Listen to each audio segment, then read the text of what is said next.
Episode की शुरुआत में हम देखते हैं कि शुआंग गलती से गोरिंची के ऊपर गिर जाती है, जिस वजह से उन दोनों की बीच एक्सीडेंटली किस हो जाती है और ये देखकर वहाँ खड़े सभी लोग शॉक रह जाते हैं।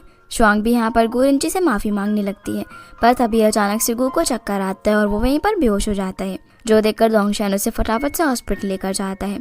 अब हॉस्पिटल में हम देखते हैं कि शुआंग वहीं पर खड़े होकर रो रही थी। तभी गोरिंची को होश आ जाता है और शुआंग उसे सॉरी बोलने के लिए उसके पास जाती है, पर उसके सॉरी बोलने से पहले ही गोरिंची उसे कहता है कि वो उसे नहीं देखना चाहता और शुआंग को वहाँ पर देखकर वांग भी उस पर काफ़ी गुस्सा करने लगती है। वो कहती है कि ये जानते हुए भी कि गोरिंची को माइसोफोबिया है, उसने ऐसा क्यों किया, जिसकी वजह से उसकी ये हालत हुई है। वो शुआंग को यहाँ पर काफ़ी ज़्यादा डांटने लगती है, पर तभी गोरिंची के इशारा करने पर दोंगशन वांग को उठाकर वहाँ से ले जाता है। शुआंग फिर गोरिंची को बोलती है कि उसे उसके माइसोफोबिया के बारे में कुछ भी नहीं पता था, तो वो उसे वहाँ से जाने को कहता है। दूसरी तरफ दोंगशन वांग को उठाकर लिफ्ट के पास लेकर जाता है, जहाँ पर वो उसे सॉरी बोलता है और कहता है कि उसने गोरिंची के कहने पर ही ऐसा किया क्योंकि वो अभी बीमार है और वो ज़्यादा शोर शराबा बर्दाश्त नहीं कर सकता। और यहाँ हम देख पाते हैं कि वांग उसे थोड़ा थोड़ा इम्प्रेस हो रही थी। फिर वो उसे अपनी बाइक पर छोड़ने के लिए घर जाता है। वहीं हम शुआंग को देखते हैं जिसे गोरिंची की काफ़ी फिक्र हो रही थी, इसलिए वो उसे सॉरी बोलने के लिए उसके लिए सूप बनाने का सोचती है ताकि उसके हाथ पर आया हुआ फ्रैक्चर जल्दी से ठीक हो सके। शुआंग जैसे ही घर पहुंचती है तो जुंजी उसे देखकर काफ़ी हैरान होता है, क्योंकि उसने आज से पहले कभी भी खाना बनाने का ट्राई नहीं किया था। पहले वो अकेले ही सूप बनाने का ट्राई करती है, पर वो ऐसा नहीं कर पाती, इसलिए वो वहाँ पर शान की हेल्प लेती है। पर पहली बार सूप बहुत ही बेकार बनता है, जिसे टेस्ट करके बेचारे जुंजी को तो उल्टी भी आ जाती है। पर दूसरी बार जब शान उसकी मदद करता है तब सूप बहुत ही अच्छा बनता है। और जैसे ही यहाँ पर शान को ये पता चलता है कि ये सूप शुआंग गोरिंची के लिए बना रही थी, तो वो बेचारा काफ़ी सैड हो जाता है। शुआंग अब सारा सूप लेकर हॉस्पिटल में पहुंच जाती है, जहाँ इससे पहले कि वो गोरिंची के रूम में एंटर कर पाती, उसे अंदर से कुछ आवाज़ें आती है, जहाँ पर उसके ग्रैंडपा उसे काफ़ी डांट रहे थे और वो उसे शुआंग को काम से भी निकालने को बोलते हैं। लेकिन गोरिंची यहाँ पर शुआंग को डिफेंड करता है कि इसमें उसकी कोई भी गलती नहीं है। ग्रैंडपा उसे बोलते हैं कि अगर वो इसी तरह बीमार रहा तो फ्यूचर में कुछ भी नहीं कर पाएगा। ये सब बोलकर वो यहाँ से चले जाते हैं। उनके वहाँ से जाने के बाद शुआंग अंदर जाती है और गोरिंची को सूप पकड़ाते हुए कहती है कि इस सूप से उसका फ्रैक्चर जल्दी ठीक हो जाएगा। ये कहकर वो उसे सॉरी बोलती है और वहाँ से जल्दी चली जाती है, जहाँ पर हम देख पाते हैं कि शुआंग के वहाँ पर आने से गोरिंची काफ़ी खुश होता है। आगे हम वांग को देखते हैं जो कि एक बार के अंदर बैठकर ड्रिंक कर रही थी। तभी वहाँ पर वेन नाम का एक बंदा आता है जो कि वांग को काफ़ी पसंद करता था। वो उसे ड्रिंक ऑफर करता है और उसे बातें भी करता है, जहाँ वांग उसे बताती है कि आज तक किसी ने उसे इस तरह इग्नोर नहीं किया जैसे कि गोरिंची उसे इग्नोर करता है। दूसरी तरफ हम गोरिंची को हॉस्पिटल में देखते हैं, जहाँ पर वो शुआंग का लाया हुआ सूप उठा तो लेता है, पर उसे पीने से पहले वो थोड़ा सा हिचकिचा रहा था, पर फिर वो एक ही बार में उस पूरी सूप को पी जाता है, जो कि उसे काफ़ी पसंद आता है। इसके बाद गोरिंची अपने डॉक्टर को कॉल करके उनसे पूछता है कि क्या किसी पर्सन के क्लोज कांटेक्ट में आने से उसकी डिजीज़ क्योर हो सकती है। वो उन्हें बताता है कि वो किसी पर्सन के काफ़ी क्लोज कांटेक्ट में आया है और उसके बाद से उस पर्सन को टच करने से उसे कोई भी हिचकिचाहट नहीं हो रही है। तो उसका डॉक्टर उसे कहता है कि उस इंसान से उसे दूर रहना चाहिए, क्योंकि शायद उस पर्सन के कांटेक्ट में आने से अभी उसे कोई फ़र्क ना पड़े, पर फ्यूचर में उसे उसके साइड इफ़ेक्ट ज़रूर दिख सकते हैं। इसके बाद हम जुयान और शुआंग को देखते हैं, जहाँ वो उससे पूछती है कि क्या उसके और शियान के बीच में कुछ है, पर यह सुनकर शुआंग पूरी तरह से मना कर देती है और कहती है कि अभी उसे अपने काम पर ध्यान देना है। अगले दिन वो फिर से सूप लेकर हॉस्पिटल जाती है, जहाँ वो देखती है कि उसके कलीग मिस्टर गू को एक प्रेजेंटेशन दे रहे होते हैं और उन दोनों के बाहर आने पर शुआंग उनसे पूछती है कि आखिर वो ये सब क्या बता रहे थे। तो हुयू उसे बताता है कि मिस्टर गू को एक कंपनी के लिए प्रेजेंटेशन तैयार करनी थी, पर अब वो हॉस्पिटलाइज्ड है, इसीलिए काम नहीं कर सकते और उन्हें उस कंपनी के साथ अपना प्रोजेक्ट कैंसिल करना पड़ रहा है। जो सुनकर शुआंग कहती है कि क्या वो लोग इसके अंदर उनकी हेल्प नहीं कर सकते। शुआंग उन सभी को अब यहाँ पर मोटिवेट करती है और बोलती है कि वो लोग मिस्टर गू के इतने अच्छे एम्प्लॉयज़ हैं और अगर वो लोग चाहे तो वो उनकी ज़रूर हेल्प कर सकते हैं, जिसके थोड़ा समझाने के बाद सभी लोग मान जाते हैं और फिर वो सभी लोग मिलकर बीजी ग्रुप की प्रोजेक्ट पर काम करने लग जाते हैं और काफ़ी मेहनत के बाद एक अच्छी सी प्रेजेंटेशन बनाकर तैयार करते हैं। ये लोग अब उस प्रेजेंटेशन को देने के लिए बीजी ग्रुप की कंपनी में जाते हैं, जहाँ पर उनकी अपॉइंटमेंट थी, पर रिसेप्शनिस्ट उन्हें वेट करने के लिए बोलती है।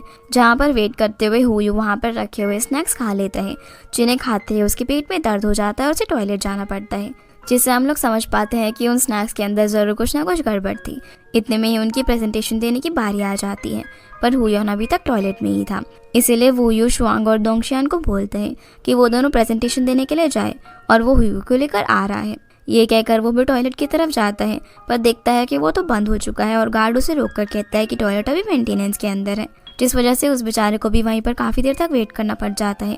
वहीं गार्ड जैसे ही दोंगशन से उसका आईडी मांगता है तो वो थोड़ा सा घबरा जाता है, और गार्ड जैसे ही उसका आईडी स्कैन करता है तो उसमें उन्हें पता लग जाता है कि उसके नाम पर एक क्रिमिनल रिकॉर्ड है। जो देखकर वो गार्ड को बताते हैं कि वो मिस्टर गू का एम्प्लॉय नहीं है बल्कि उनका ड्राइवर है। जो सुनकर गार्ड उसे अंदर नहीं जाने देता और बोलता है कि अंदर सिर्फ एम्प्लॉयज ही जा सकते हैं।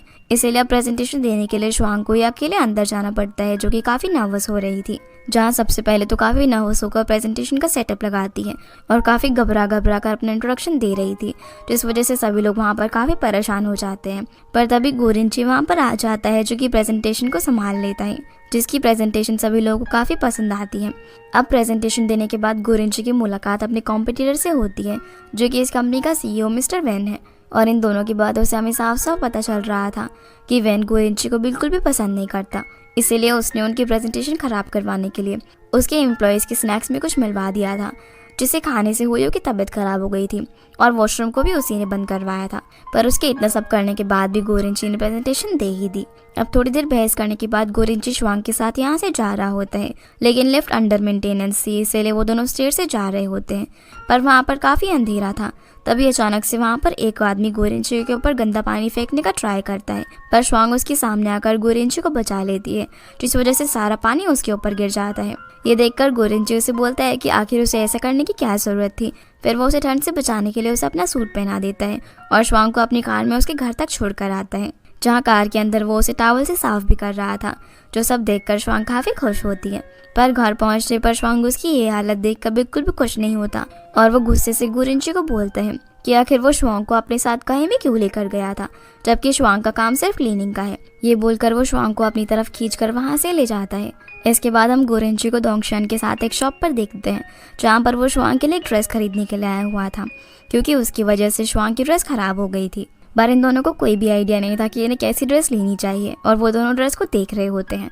तभी उस शॉप की एक वर्कर आकर उनसे पूछती है कि आखिर उन दोनों में से कौन वो ड्रेस पहनने वाला है। तो दोंगशन बताता है कि असल में ये ड्रेस वो किसी और के लिए खरीद रहे हैं, ना कि अपने लिए।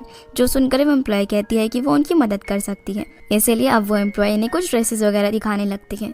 दूसरी तरफ हम शियान को देखते हैं, जो कि शुआंग के लिए सूप बना रहा था ताकि उसे सर्दी न लग जाए, और वो उसे कवर भी कर देता है। शुआंग उसे कहती है कि वो इस सब के बारे में डैड को ना बताए। तो शियान बोलता है कि उसे ये जॉब छोड़ देनी चाहिए, क्योंकि उसे लगता है कि गोरिंची थोड़ा सा अजीब है। तभी शुआंग के घर की डोरबेल बजती है, और जब शियान जाकर दरवाज़ा खोलता है तो उसे पता चलता है कि गोरिंची शुआंग के घर पर आया हुआ है। अब शियान को वहाँ पर देखकर गोरिंची उससे पूछता है कि आखिर वो यहाँ पर क्या कर रहा है। तो शियान कहता है कि ये बात तो उससे पूछनी चाहिए, लेकिन गोरिंची सीधा अंदर आ जाता है और कहता है कि ये घर उसका नहीं है, इसलिए वो उसे वजह बताना जरूरी नहीं समझता।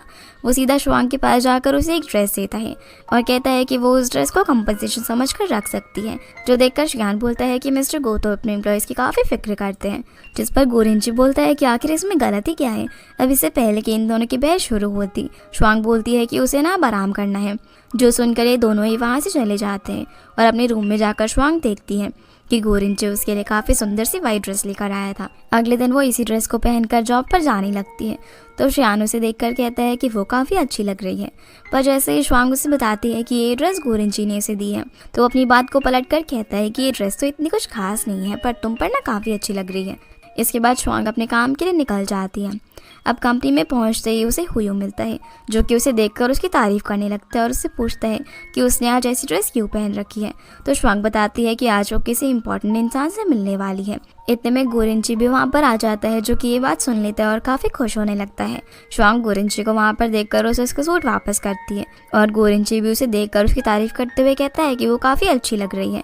इसके बाद जब वो अपना सूट लेकर ऑफिस पर जाता है, तो वहाँ पर शुआंग ने उस सूट के अंदर एक थैंक्स नोट भी लिखा हुआ था, और वो सोचने लगता है कि शुआंग जिस इम्पोर्टेंट इंसान से मिलने की बात कर रही थी वो शायद वही है, पर वो सभी के सामने ये कहने से शर्मा रही थी। तभी दोंगशन उसके लिए एक रेस्टोरेंट से बूंद सूप लेकर आता है, लेकिन गोरिंची को इस सूप की स्मेल बिल्कुल भी पसंद नहीं आती। तभी उसे याद आता है कि जब शुआंग उसके लिए ये सूप बना कर लाया करती थी, तब तो उसने एक बार में इसे ख़त्म कर दिया था और उसे काफ़ी पसंद भी आया था। इसके बाद वो एम्प्लॉयज़ के एरिया में जाता है, जहाँ पर सभी के कप एक शेल्फ पर रखे हुए थे, और वो यहाँ पर शुआंग के कप को एक सिमिलर से दिखने वाले कप से बदल देता है। पर तभी वहाँ पर शुआंग आ जाती है जो उससे पूछती है कि आप यहाँ पर क्या कर रहे हो। तो गोरिंची बताता है कि वो इंस्पेक्शन करने के लिए यहाँ पर आया था। शुआंग जैसे ही अपना कप उठाती है तो देखती है कि उसका कप काफी न्यू सा लग रहा था। पर गोरिंची उसका ध्यान भटकाने के लिए उससे पूछता है कि उसका काम कैसे चल रहा है। शुआंग उसे बताती है कि उसे एक न्यू कस्टमर के घर में सफाई के लिए जाना था, पर वो कस्टमर उसे अंदर घुसने ही नहीं देता। वो बताने लगती है कि वो आदमी एक टेनिस प्लेयर था, लेकिन अब वो किसी इंजरी की वजह से व्हील चेयर पर आ गया है। जो सुनकर गोरिंची उसे कहता है कि अब उसे एक ही काम में फंसे नहीं रहना चाहिए, बल्कि और भी कामों पर ध्यान देना चाहिए। जो सुनकर शुआंग वहाँ से अपने काम पर चली जाती है, जिसके बाद गोरिंची उसे अपने ऑफिस में बुलाता है। जिस पर गोरिंची कहता है कि अगर वो कुछ कहना चाहती है तो कह सकती है, क्योंकि वो दोनों अकेले हैं। ये सुनकर शुआंग बोलती है कि वो ना आज लीव लेना चाहती है, क्योंकि आज वो किसी इंपॉर्टेंट पर्सन से मिलने के लिए जाएगी। जो सुनकर गोरिंची उदास हो जाता है, क्योंकि उसे लग रहा था कि वो इम्पोर्टेंट पर्सन वो ही है, और वो उसे यहाँ से जाने को कहता है। जिसके जाने के बाद वो गुस्से में उसके दिए हुए थैंक्स नोट को भी डस्टबिन में फेंक देता है। फिर हम शुआंग को देखते हैं जो कि ऑफिस से निकलने के बाद सीधा अपनी मॉम की ग्रेव पर जाती है, जहाँ वो थोड़ी देर अपनी मॉम से बातें करती है और बताती है कि वो बिल्कुल ठीक है, वो अब क्लीन फर्स्ट नाम की कंपनी में जॉब कर रही है, पर शायद उसका डिपार्टमेंट 3 महीनों के अंदर डिसॉल्व हो जाएगा। यहाँ पर हम जुनची को भी देखते हैं जो कि एक पेड़ के पीछे छुपकर शुआंग की ये सारी बातें सुन रहा था, क्योंकि वो भी अपनी मॉम की ग्रेव पर आया हुआ था। शुआंग कहती है कि वो और हार्ड वर्क करना चाहती है ताकि वो जुनची की कॉलेज की फीस को अफोर्ड कर सके और अच्छे से घर को चला सके। ये सब कहते हुए वो थोड़ी सी इमोशनल भी हो जाती है और रोने लगती है। ये सब सुनकर जुनची को भी काफ़ी बुरा लगता है कि उसकी बहन कितनी हार्ड वर्किंग है, लेकिन वो हमेशा मजाक मस्ती करता रहता है और रिस्पॉन्सिबिलिटीज़ को नहीं समझता। अगले सीन में हम जुनची को जुयान के घर के बाहर देखते हैं। तभी जुयान वहाँ पर आ जाती है और उससे पूछती है कि आखिर वो इतनी ठंड में बाहर क्यों बैठा हुआ है, और वो उसे अंदर चलने को कहती है। दूसरी तरफ शुआंग अपने डैड के साथ डिनर बना रही थी। तभी उसे एक शेल्फ से कुछ उठाना था, पर वो वहाँ पर नहीं पहुँच पाती, जिसमें शान उसकी मदद करता है। वो शुआंग से बोलता है कि अगर वो इतनी ऊंचाई से सामान नहीं उठा सकती तो उसने ऊंचे शेल्फ लगाई ही क्यों है। वो बोलता है कि उसे ऐसे शेल्फ पर सामान रखना चाहिए जहाँ पर वो आसानी से पहुँच सके। जो सुनकर शुआंग को एक आइडिया आता है और वो अपने सीनियर अंकल जिन से मिलने के लिए चले जाती है। वो शुआंग को इतना लेट वहाँ पर देखकर पूछते हैं कि आखिर वो इतनी रात को यहाँ पर क्या कर रही है। तो शुआंग बताती है कि उसे एक एथलीट के घर में साफ सफाई करने का आइडिया मिल गया है। वो बोलती है कि वो उसकी हेल्प करने के लिए उसके घर में सारी चीज़ों को इस तरह रखेगी ताकि वो उन सभी तक आसानी से पहुंच पाए। अंकल जिन को उसका ये आइडिया काफ़ी पसंद आता है। वो कहते हैं कि मिस्टर गो काफ़ी लकी हैं जो कि उनके पास तुम्हारे जैसे एम्प्लॉय हैं, और वो ये भी कहते हैं कि बेशक कभी कभी वो शुआंग से स्ट्रिक्ट तरीके से पेश आते हैं, पर वो अपने एम्प्लॉय की काफ़ी तारीफ करते हैं। जिस पर शुआंग बोलती है कि गोरिंची स्ट्रिक्ट नहीं है और वो भी उन्हें काफ़ी पसंद करती है। जो सुनकर अंकल जिन चौंक जाते हैं और गोरिंची जो कि सीढ़ियों से नीचे आ रहा था वो भी यही सुनकर वापस से ऊपर आ जाता है और काफ़ी खुश होने लगता है। दूसरी तरफ शुआंग अपनी बात पूरी करते हुए कहती है कि वो मिस्टर गो को पसंद करती है क्योंकि वो उससे अच्छे पैसे पे करते हैं। जो सुनकर अंकल जिन हंसने लगते हैं। वहीं हम गोरिंची को देखते हैं जो कि मन ही मन मुस्कुरा रहा था क्योंकि उसे लग रहा था कि शुआंग उसे पसंद करती है। अब वो ये चेक करने के लिए कि आखिर वो शुआंग से इम्यून है, वो उसकी कप में पानी रखकर पीने लगता है जिससे कि उसे कुछ भी नहीं होता। दूसरी तरफ जुनजी को सैड देखकर जुयान उसे पूछती है कि आखिर वो परेशान क्यों है। तो वो उसे बताता है कि उसे लगता है कि वो सिर्फ मुसीबतें बढ़ाता है और किसी काम का नहीं है। इतने में ही जुयान के रूम में बल्ब खराब हो जाता है। वो न्यू बल्ब निकालने के लिए जाती है और जुनजी से कहती है कि ऐसा कुछ भी नहीं है, वो काफ़ी कुछ कर सकता है जो कि हर कोई नहीं कर सकता, जैसे कि वो छोटे छोटे इन्वेंशंस करता है जो कि काफ़ी यूनिक होते हैं। तो जुनजी कहता है कि वो अपने इन्वेंशन से भी मुसीबतें खड़ी करता है। अब वो जुयान से बल्ब लेकर उसे रिप्लेस करने के लिए जा रहा होता है, पर जुयान उसे रुकने का बोलती है और बल्ब ऑफ करने लगती है, लेकिन उससे पहले ही जुनजी बल्ब को बदल देता है। और जुयान अब जुनजी को जैसे अचानक से देखती है तो वो उसे देखती ही रह जाती है क्योंकि वो काफ़ी हैंडसम लग रहा था। पर फिर वो किसी तरह खुद को रोकती है और बोलती है कि उसे यकीन है कि वो फ्यूचर में ज़रूर अपनी फैमिली को सपोर्ट कर पाएगा। दूसरी तरफ हम गोरिंची की मॉम को देखते हैं जहाँ पर वो उसे वांग की एक वीडियो देखने के लिए कहती है ताकि उसका वांग में थोड़ा सा इंटरेस्ट जाग सके। उसकी मॉम वीडियो शुरू करती है जहाँ पर वांग और दूसरा एंकर प्यार के बारे में बात कर रहे थे। वो बताते हैं कि अगर एक इंसान को किसी से प्यार होता है तो वो इस इंसान से जुड़ी हर चीज़ को पसंद करना शुरू कर देता है, और प्यार में इंसान को फ़र्क नहीं पड़ता कि दूसरा इंसान कैसा दिखता है और कैसा रहता है। अगर उसे किसी से प्यार होता है तो वो हर वक्त उसे अपने पास देखना चाहता है। जो सारी बातें गोरिंची काफ़ी ध्यान से सुन रहा था और ये सब सुनने के बाद वो चुपचाप वहाँ से चला जाता है। अगले दिन हम देखते हैं कि जुनजी का एग्ज़ाम था जहाँ जुयान उसे छोड़ने के लिए आती है। तो जुनजी जाने से पहले उसे पूछता है कि क्या वो लकी चार्म के लिए उसे हक कर सकती है, क्योंकि उसकी फैमिली हमेशा से ही ऐसा करती थी। अब इससे पहले कि जुयान कुछ बोल पाती जुनजी खुद ही उसे ज़ोर से हक कर लेता है और जोयान यहाँ पर काफ़ी नर्वस हो जाती है। आगे हम शुआंग को देखते हैं जो कि उस एथलीट के घर गई होती है, पर वो एथलीट उसे अंदर ही नहीं आने देता और शुआंग को वापस जाना पड़ता है, जहाँ पर काम पूरा ना होने की वजह से उसे सबसे माफ़ी मांगनी पड़ती है। फिर वो गोरिंची के ऑफिस में जाकर उसको साफ करने लगती है। तभी वो दोंगशियान के साथ वहाँ पर आ जाता है और शुआंग वहाँ पर टेबल के नीचे सफाई कर रही थी, इसीलिए वो दोनों उसे देख नहीं पाते। दोंगशियान गोरिंची से पूछता है कि क्या वो शुआंग को पसंद करता है, जो सुनकर गोरिंची उसे साफ साफ मना कर देता है। दोंगशियान बोलता है कि उसने कल रात को वांग का शो देखा था, जहाँ वो बता रही थी कि अगर कोई किसी से प्यार करता है तो वो उसे काफ़ी अटेंशन देता है, और इसीलिए उसे लगा कि वो शुआंग को पसंद करता है क्योंकि वो उसे काफ़ी अटेंशन देता है। जो सुनकर गोरिंची कहता है कि ऐसा कुछ भी नहीं है, और बोलने लगता है कि भला वो उसे पसंद क्यों करेगा, उसके अंदर तो एक भी अच्छी क्वालिटी नहीं है, और वो उस पर हमेशा नज़र इसीलिए रखता है ताकि जैसे ही वो कोई गलती करे तो वो उसे काम से निकाल सके। जो सुनकर शुआंग को काफ़ी गुस्सा आता है और वो टेबल के नीचे से बाहर आकर पूछती है कि क्या गोरिंची उसे इतना नापसंद करता है। वो उसे बोलती है कि वो अपना 100% देने का ट्राई कर रही है और फिर भी वो उसे काम से निकालना चाहता है। ये सब कहकर वो उसे सॉरी बोलकर यहाँ से चली जाती है। गोरिंची भी यहाँ पर उसे मन ही मन रोकने की सोचता है, पर वो उसे कुछ नहीं कह पाता और शुआंग अपने घर चली जाती है, जहाँ उसके घर वाले क्लैप करके उसका वेलकम करते हैं। असल में ये सभी लोग वहाँ पर जुंजी का वेट कर रहे थे, पर उसकी जगह पर वहाँ पर शुआंग आ गई थी। शुआंग पूछती है कि आखिर इतनी डेकोरेशन किसके लिए है, तो जोयान उसे बताती है कि जुंजी ने एंट्रेंस एग्जाम पास कर लिया है, इसीलिए वो लोग उसे सरप्राइज देना चाहते थे। इसके बाद जुंजी भी वहाँ पर आ जाता है और ये सभी लोग बैठकर डिनर करने लग जाते हैं, जहाँ पर शुआंग खाते हुए भी सिर्फ गोरिंची के बारे में ही सोच रही थी। उसकी उदास शक्ल देखकर शुआन उससे पूछता है कि आखिर वो उदास क्यों है, पर शुआंग बोलती है कि उसे कुछ नहीं हुआ है और वो बिल्कुल ठीक है। दूसरी ओर गोरिंची अपने ऑफिस में शुआंग के बारे में ही सोच रहा था। तभी दोंगशियान उसे घर चलने के लिए कहता है, जहाँ से घर जाते हुए भी गोरिंची वर्किंग एरिया में शुआंग को देखने की कोशिश करता है, पर वो उसे नहीं मिलती। दोंगशियान उसे बताता है कि आज तो वो हाफ डे में ही घर चली गई थी, और गोरिंची से पूछता है कि क्या जो उसने कहा था वो सच है, पर वो उसे बोलता है कि वो उसे अभी ये सब बताना ज़रूरी नहीं समझता, और वो वहाँ से चले जाते हैं। इधर शुआंग के घर पर सभी लोगों ने खाना खा लिया था और जोयान अपने घर जाने के लिए निकल जाती है, तो उसे छोड़ने के लिए जुंजी भी उसके साथ साथ जाता है। वहीं शियान शुआंग को बर्तन धोने से मना करता है और खुद बर्तन धोने लग जाता है। इधर जब जुंजी जोयान के साथ चल रहा था, तब चलते चलते वो उसका हाथ पकड़ने की कोशिश करता है, पर वो ऐसा नहीं कर पाता और थोड़ा आगे चलने पर वो उसे डरा देता है, जिससे कि जोयान उसके करीब आ जाती है और उसे डराने के लिए वो जुंजी पर काफ़ी गुस्सा भी करने लगती है, पर जुंजी उसे चिढ़ाता है कि वो तो कितनी डरपोक है। जोयान अब यहाँ पर उससे बात कर ही रही होती है कि तभी वो बोलती है कि जुंजी कितना लंबा है, उससे बात करते करते ना उसकी गर्दन भी दुख जाती है। ये बोलकर वो जाने लगती है। तभी जुंजी उसे रोकता है और जोयान के सामने झुक जाता है ताकि जोयान को उससे बात करने में कोई परेशानी ना हो। ये देखकर वो जुंजी की तरफ देखने लगती है और फिर उसके बाद वहाँ से अपने घर की तरफ जाने लगती है। दूसरी तरफ हम शुआंग को देखते हैं, जो कि शियान को सफाई करते हुए देख रही थी। तभी शियान टेबल पर रखी हुई एक बुक उठा लेता है, जो देखकर शुआंग उसके पास भाग कर जाती है और उसे वो बुक छीन लेती है। वो शियान को बताती है कि ये बुक उसकी मॉम की थी और वो उसके दिल के काफ़ी करीब है। यहाँ पर वो अपनी मॉम के बारे में अब उसे काफ़ी बातें बताने लगती है कि वो एक बहुत ही स्ट्रॉन्ग वुमेन थी। वो ये भी बताती है कि बचपन में वो और उसका भाई काफ़ी शरारतें करते थे, जिस वजह से उसकी मॉम कभी भी इस बुक को पूरा नहीं पढ़ पाई। यहाँ पर ये सारी बातें हुए करते हुए ये भी बोलती है कि वो भी पूरी जी जान से काम करती है, पर फिर भी गोरिंची उसे काम से निकालना चाहता है। ये कहते हुए वो रोने लगती है, तो शियान उसके पास आकर उसे कंसोल करता है और उसे शांत होने के लिए बोलता है। यहाँ पर वो उसे हिम्मत रखने को कहता है और काम और अच्छे से करने के लिए मोटिवेट करता है। जो सुनने के बाद वो अचानक से उठती है, जिससे उसका सर शियान की ठोड़ी पर लग जाता है और उसे चोट लग जाती है। फिर वो उसे सॉरी कहती है और शुआंग अब यहाँ पर काफ़ी मोटिवेट हो चुकी थी।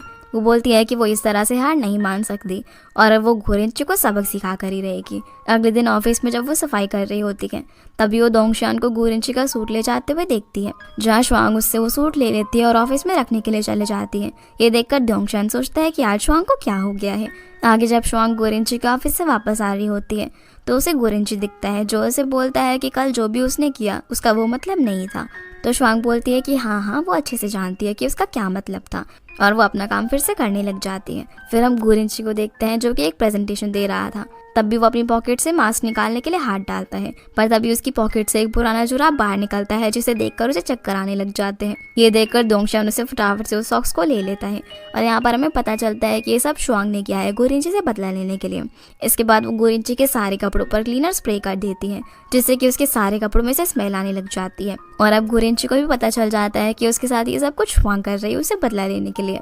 इतना ही नहीं, जब गोरिंची एक विजिटर को अपना कार्ड देने वाला होता है तब उसकी पॉकेट के अंदर से प्लेइंग कार्ड्स निकल रहे होते हैं जो कि वहाँ पर शुआंग ने ही रखे थे, जिससे कि उसकी काफ़ी इंसल्ट हो जाती है। और ये सब करके फाइनली शुआंग ने अपना बदला ले लिया था। इसके बाद हम वांग को देखते हैं जिसकी वेनजियांग से एक मीटिंग होती है जहाँ पर वो उसे शो होस्ट करने के लिए इन्वाइट करता है, पर इतने में ही माइक वहाँ पर आ जाता है। वो वांग से एक एग्रीमेंट पर साइन करने के लिए कहता है जिससे कि वो कंपनी में ऑफिशियल तरह से एचआर डिपार्टमेंट का एम्प्लॉय बन जाए। ये सुनकर वांग पूछती है कि क्या उसे लगता है कि क्या वो ऑफिशियल एम्प्लॉय बनने के लायक है। दरअसल वांग अभी भी उसे नाराज थी क्योंकि उस दिन उसी की वजह से ही गोरेंची और शुआंग में एक्सीडेंटली किस हो गया था और इसीलिए वो उसे साइन करने से मना कर देती है, जहाँ पर जियांग भी खड़े होकर ये सारी बातें सुन रहा था। इसके बाद हम माइक को एक बार में ड्रिंक करता हुआ देखते हैं जहाँ पर अचानक जियांग आ जाता है और उसके साथ ड्रिंक करने को पूछता है। दूसरी तरफ दोंगशियान गोरेंची को उसके अपार्टमेंट में छोड़कर वापस जा ही रहा था कि तभी गोरेंची उसे रोककर कुछ कहने का ट्राई करता है पर वो कुछ कह नहीं पाता। अब जैसे ही दोंगशियान फिर से जाने लगता है तो गोरेंची उसे रोककर फिर से बोलने लगता है और ऐसे ही 2-3 बार होता है जो कि काफ़ी फनी सीन था। तो दोंगशियान उससे पूछता है कि आखिर वो कहना क्या चाहता है, लेकिन गोरेंची बोलता है कि कुछ नहीं, तुम चले जाओ। उसी वक्त दोंगशियान को एक टेक्स्ट आता है तो वो गोरेंची को बताता है कि वो यू और हायू के साथ एक डिनर पर जा रहा है, इसलिए गोरेंची उसे जाने देता है। तभी उसे ध्यान आता है कि उसके साथ डिनर पर शुआंग भी जा रही होगी और शायद वो भी उसके साथ डिनर पर चलने के लिए पूछने वाला था, पर वो इसकी हिम्मत नहीं जुटा पाया। दूसरी तरफ माइक जियांग के साथ डिनर कर रहा होता है। तभी जियांग बोलता है कि शायद गोरेंची शुआंग का फायदा उठाना चाहता है, जो सुनकर वो कहता है कि पर वो तो वांग को पसंद करता है। ये सुनकर जियांग बोलता है कि ये तो अच्छी बात नहीं है, वो दोनों लड़कियों को ही पसंद करता है और वो जियांग को उसकी हेल्प करने के लिए पूछता है। असल में वो यहाँ पर माइक को भड़काकर उससे कुछ करवाना चाहता था। अगले सीन में हम शुआंग और बाकी सभी को एक रेस्टोरेंट में देखते हैं जहाँ पर साथ में सभी लोग ड्रिंक कर रहे होते हैं। तभी शुआंग उनसे कहती है कि उन्हें एक गेम खेलना चाहिए जिसमें उन्हें गोरेंची के बारे में बुरा भला बोलना होगा। ये कहकर शुआंग उसके बारे में कहने लगती है कि वो काफ़ी अनोइंग है। फिर बाकी सभी लोग भी उसके बारे में शिकायत करने लगते हैं। तभी दोंगशियान को गोरेंची का कॉल आता है जहाँ वो उसे शुआंग के बारे में पूछने वाला था, पर वो उससे नहीं पूछ पाता और उसे कल जल्दी आने के लिए कहता है। दोंगशियान अब यहाँ पर गोरेंची के बारे में अच्छी बातें भी बताने लगता है, जिस वजह से बाकी सभी लोग भी उसके बारे में अच्छी बातें करने लग जाते हैं कि वो चाहे कैसे भी हो पर वो बहुत ही हम्बल है और किसी का बैकग्राउंड देखकर उसे जज नहीं करते। जो सारी बातें सुनकर शुआंग को लगता है कि शायद उसने ही गोरेंची को गलत समझ लिया है। अगले दिन हम वांग को देखते हैं जो कि गोरेंची को कॉल कर लंच पर आने के लिए कहती है, पर वांग दोंगशियान से बुलवा लेता है कि वो दोनों एक मीटिंग में बिजी है, जो सुनकर वो गुस्से में कॉल कट कर देती है। फिर गोरेंची सोचता है कि उसे शुआंग को ना सब कुछ एक्सप्लेन करना ही होगा और यहाँ वो उसे अपने ऑफिस में बुलाने के लिए हर जगह पर गंदगी ढूंढने लगता है, जहाँ काफी खोजने के बाद उसे एक छोटी सी गंदगी सोफे पर दिख जाती है। इसलिए वो अंकल जिनको शुआंग को सफाई करने के लिए ऑफिस में भेजने को कहता है, पर शुआंग की जगह पर वहाँ पर कोई और आता है। वो बताती है कि शुआंग तो किसी ऑर्डर के लिए बाहर गई हुई है। आगे हम दोंगशियान को एक रेस्टोरेंट में खाते हुए देखते हैं। तभी वहाँ पर वांग भी आ जाती है। वो कहती है कि वो जानती है कि वो गोरेंची के बारे में झूठ बोल रहा था। तो दोंगशियान बोलता है कि गोरेंची सच में काफ़ी बिजी है और वो वांग को पसंद भी नहीं करता, जो सुनकर वांग बोलती है कि वो ना कुछ ज़्यादा ही फ्रैंक हो रहा है। वो बोलती है कि वो गोरेंची की मॉम के कहने पर ही भूखे पेट उसे मिलने के लिए आई थी, जो सुनकर दोंगशियान उसे चिकन बकेट खाने के लिए देता है, पर वो उसे खाने से मना कर देती है और कहती है कि वो मोटी हो जाएगी। पर दोंगशियान बोलता है कि वो मोटी नहीं होगी और वो बहुत ही फिट एंड फाइन दिखती है। तभी उन दोनों की नज़र एक रिपोर्टर पर जाती है जो कि उन दोनों की फोटोज क्लिक कर रहा था, जिसे देखकर वांग बकेट से अपना मुंह छुपाकर वहाँ से भागने लगती है और जाकर एक झाड़ी के पीछे छुप जाती है। इसी बीच दोंगशियान उस रिपोर्टर को पकड़ लेता है, जहाँ वो उसकी सारी फोटोज डिलीट करवा देता है और जब तक वो वापस आता है तो देखता है कि वांग तो सारा चिकन खा चुकी थी क्योंकि उसे काफ़ी भूख लग रही थी। जिसके बाद हम शुआंग को देखते हैं जो कि एक स्टोर में जाकर स्ट्रॉबेरी मिल्क खरीदती है, जहाँ गोरेंची छुपके से उसे देख रहा था। उसे देखकर वो भी एक स्ट्रॉबेरी मिल्क खरीदता है और जाकर शुआंग की टेबल पर रख देता है। इसी बीच हम देखते हैं कि शुआंग भी उस मिल्क शेक को देने के लिए गोरेंची के कैबिन में आती है। अब जैसे ही दोनों अपनी अपनी टेबल पर मिल्क शेक की बोतल देखते हैं तो उसे लेकर फटाफट से एक दूसरे के पास जाने लगते हैं और बोलते हैं कि तुमने वापस क्यों किया। पर जब दोनों एक दूसरे के पास मिल्क शेक की बोतल देखते हैं तो समझ जाते हैं कि दोनों एक दूसरे के लिए मिल्क शेक लेकर आए थे, जो देखकर दोनों ही मुस्कुराने लगते हैं और ये एपिसोड यहीं पर खत्म हो जाता है। तो गाइस, ये थी आज की वीडियो एंड आई होप आप लोग को ये वीडियो पसंद आई होगी, तो इस वीडियो को लाइक कर चैनल को सब्सक्राइब जरूर कीजिएगा। आपसे फिर मिलते हैं अगले एपिसोड में, तब तक के लिए गुड बाय।